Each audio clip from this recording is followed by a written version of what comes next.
ધારીના દેવડા ગામે ઝેરી મધમાખીનો આતંક 6 લોકોને ડંખ મારતા સારવાર અર્થ હોસ્પિટલ ખસેડાયા છે। ધારીના દેવડા ગામે બસ સ્ટેશન નજીક અચાનક ઝેરી મધમાખીનું ટોળું ઉડીને આવતા દોડધામ મચી ગઈ। બસ સ્ટેશન નજીક બેઠેલા લોકોને ઝેરી મધમાખીએ ડંખ માર્યા। મધમાખી ડંખ મારતા 108 મારફત તાત્કાલિક 6 લોકોને ધારી સિવિલ હોસ્પિટલ ખાતે સારવાર માટે ખસેડવામાં આવ્યા। ઝેરી મધમાખીના હુમલાથી લોકોને ડરનો માહોલ જોવા મળી રહ્યો છે। બનાવ બન્યો તો ઝેરી મધમાખીનું ઝુંડ ઉડી ગયું હતું અને 6-7 જણાને કરડી ગયું છે જોરદાર। ક્યાં ગામ બન્યો બનાવ? દેવડા ગામમાં। ઈજાગ્રસ્તોને સિવિલ હોસ્પિટલમાં લઈ આવેલ છે 108માં, બરોબર। કેટલા લોકો હતા? 6-7 જણાને કરડી ગયું છે, બરોબર। જામનગરમાં ફાયરિંગ અને હુમલાના કેસમાં પોલીસને મોટી સફળતા મળી છે। ગણતરીની કલાકોમાં જ પોલીસે હથિયારો સાથે 6 આરોપીની ધરપકડ કરી છે। જામનગર દ્વારકા હાઈવે પર 22 માર્ચે એક યુવક અને તેના સાથીઓ પર હિંસક હુમલો થયો હતો, જ્યારે તેઓ પોતાની કારમાં જઈ રહ્યા હતા ત્યારે આરોપીઓએ ફાયરિંગ સાથે તેમનો પીછો કરીને ગાડીને ટક્કર મારી ગંભીર અકસ્માત સર્જ્યો। ઘટના બાદ એલસીબી, એસઓજી અને સિક્કા પોલીસની ટીમે સંયુક્ત ઓપરેશન કરી 6 આરોપીની ધરપકડ કરી છે અને આરોપીઓ પાસેથી દેશી તમંચા, કારતૂસ, લોખંડની પાઇપ અને 2 લક્ઝરી કાર સહિત 18 લાખથી વધુનો મુદ્દામાલ જપ્ત કર્યો છે। તપાસમાં ખુલાસો થયો છે કે આ હુમલો જૂની અદાવતનો બદલો લેવા માટે કરવામાં આવ્યો હતો। હજુ પણ મુખ્ય આરોપીઓની શોધખોળ ચાલુ છે।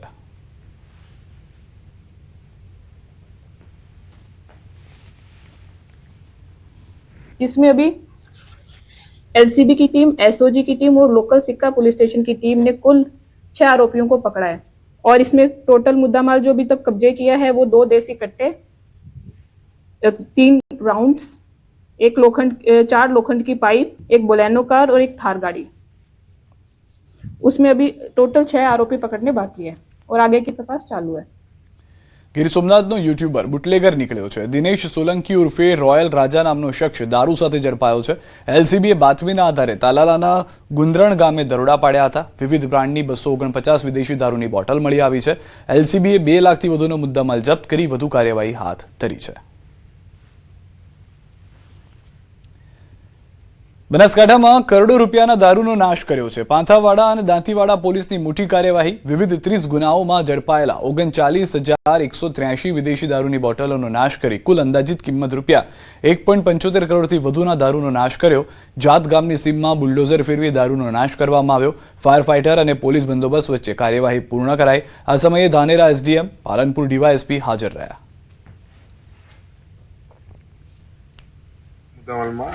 કુલ 30 ગુનાનો 39,183 જેટલી બોટલના જેની કિંમત અંદાજિત 1,75,21,303 જેટલો મુદ્દાનો આજરોજ નાશ કરવામાં આવી રહ્યો છે। આ ગુજરાત સરકારની જે પ્રોહિબિશન એનેક્ટ નાબૂદીની જે નીતિ છે એ અન્વયે અમે જે ગુનાઓમાં કેસ કર્યા છે એના મુદ્દાનો આજરોજ નાશ કરવામાં આવી રહ્યો છે। હળવદ શહેરમાં બસ સ્ટેશન પાછળ રહેતા એક જ સમાજના 2 જૂથ વચ્ચે જૂની અદાવતને કારણે થયેલો ઝઘડો હિંસક બન્યો છે, જેમાં સામસામે મારામારી દરમિયાન 3 લોકો ઇજાગ્રસ્ત થયા। ઇજાગ્રસ્તોમાંથી કાળુભાઈ મોહનભાઈ પરમારને માથાના ભાગે કુહાડીના ઘા મારવામાં આવતા સારવાર દરમિયાન તેમનું મોત નિપજતા બનાવ હત્યામાં પલટ્યો। ફરિયાદી રતનબેન કાળુભાઈ પરમારે નટુ નાનજી પરમાર સહિત 6 લોકો સામે ફરિયાદ નોંધાવી છે, જ્યારે સામા પક્ષે નટવરભાઈ નાનજીભાઈ પરમારે જયેશ નાનજી પરમાર સહિતના લોકો સામે ફરિયાદ નોંધાવી છે।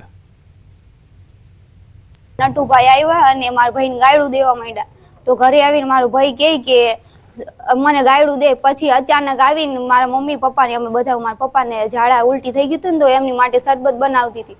પછી અચાનક આવીને 7 જણા આવીને મારા મમ્મી પપ્પાને મારવા માંડ્યા। નટુભાઈએ પેલા મારા પપ્પાને દરવાજા પર કોવાડો માર્યો, પછી એનો માથાના ભાગે કોવાડો મારીને પછી જે એમનો છોકરો રહ્યો ને આશીષ નટુભાઈ પરમાર, આઈને મારા મમ્મીને અને મારા પપ્પાને બેને પગ ઉપર ધોકા મારીને પગ ભાંગી નાખ્યો। હળવદના બસ સ્ટેન્ડની પાછળના કૃષિ શાળા રોડ જે વિસ્તાર છે ત્યાં 2 અલગ અલગ કુટુંબો વચ્ચે મારામારીનો બનાવ બન્યો હતો, જેમાં એક કુટુંબે બહારથી આવી અને ઘર પર હુમલો કરી અને મારામારી દરમિયાન એક યુવકને વધારે ઈજા પહોંચાડી હતી, જેને દાખલ કરતા મોરબી અને મોરબીથી પછી રાજકોટ રિફર કરવામાં આવ્યા હતા અને જેનું આ કામે મૃત્યુ થયું છે।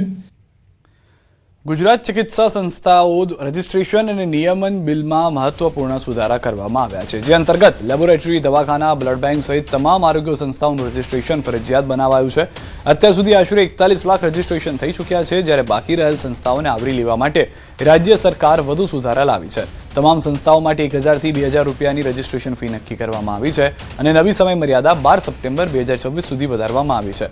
ખાનગી ક્લિનિક માટે પણ રજીસ્ટ્રેશન ફરજિયાત રહેશે અને નિયમોનો ભંગ કરનારને 10,000 થી 1 લાખ રૂપિયા સુધીનો દંડ તેમજ 3 નોટિસની જોગવાઈ રાખવામાં આવી છે.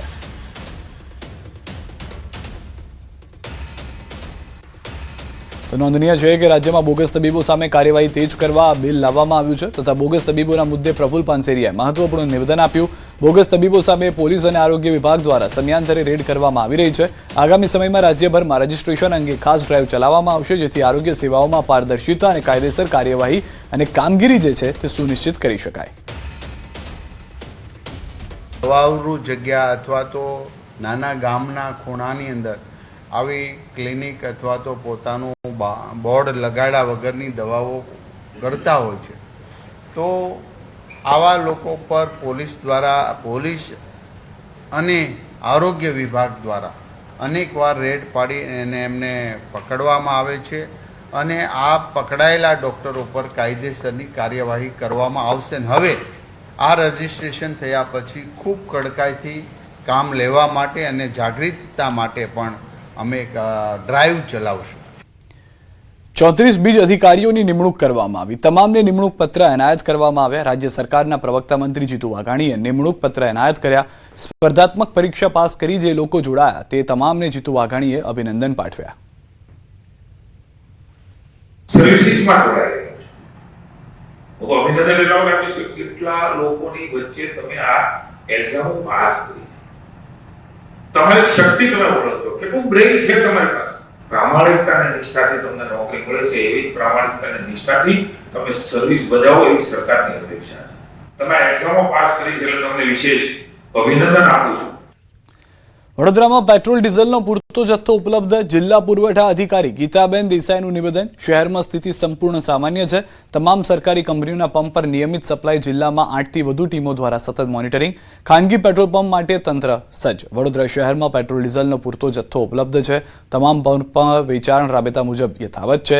જિલ્લા પુરવઠા અધિકારી ગીતાબેન દેસાઈએ નિવેદન આપ્યું છે કે શહેરની સ્થિતિ સંપૂર્ણ રીતે સામાન્ય છે. એલપીજીનો સ્ટોક 21,547, ગઈકાલે વેચાણ 14,057, પેટ્રોલનો 2,106 KL સ્ટોક જેની સામે ગઈકાલે વેચાણ 1,415 KL. ડીઝલનો પણ સ્ટોક પૂરતો છે જે વેચાણની સામે વધુ છે. પબ્લિકના પેનિકના લીધે જે થોડું વધારે સેલ થયું છે એટલે 1415 જેટલું KL જેટલું સેલ થયું છે અને ડીઝલમાં પણ આજનો સ્ટોક હું વાત કરું તો 2775 KL જેટલો સ્ટોક ડીઝલમાં પણ આપણી પાસે છે અને કાલે ડીઝલમાં પણ 1301 KL જેટલું વેચાણ થયું હતું. પણ આજે વડોદરા જિલ્લાની પરિસ્થિતિ સામાન્ય બની ગઈ છે. ખાડી દેશોમાં યુદ્ધના કારણે ગેસની અછત સર્જાતા હવે લોકો ગેસ લાઇન તરફ વળ્યા છે. ત્યારે પહેલા જ મહિને 1300 થી 1500 અરજીઓ આવતી હતી તે હવે અંદાજિત 2200 થી 2300 અરજીઓ આવી હતી. અંદાજિત વડોદરા ગેસ લિમિટેડના કનેક્શનમાં 80% માંગ વધી. કમર્શિયલ ગેસ લાઇન કનેક્શનની માંગમાં પણ ઉછાળો જોવા મળ્યો. ડરના માહોલને કારણે લોકો ગેસની પાઇપલાઇન લેવાનું પસંદ કરી રહ્યા છે.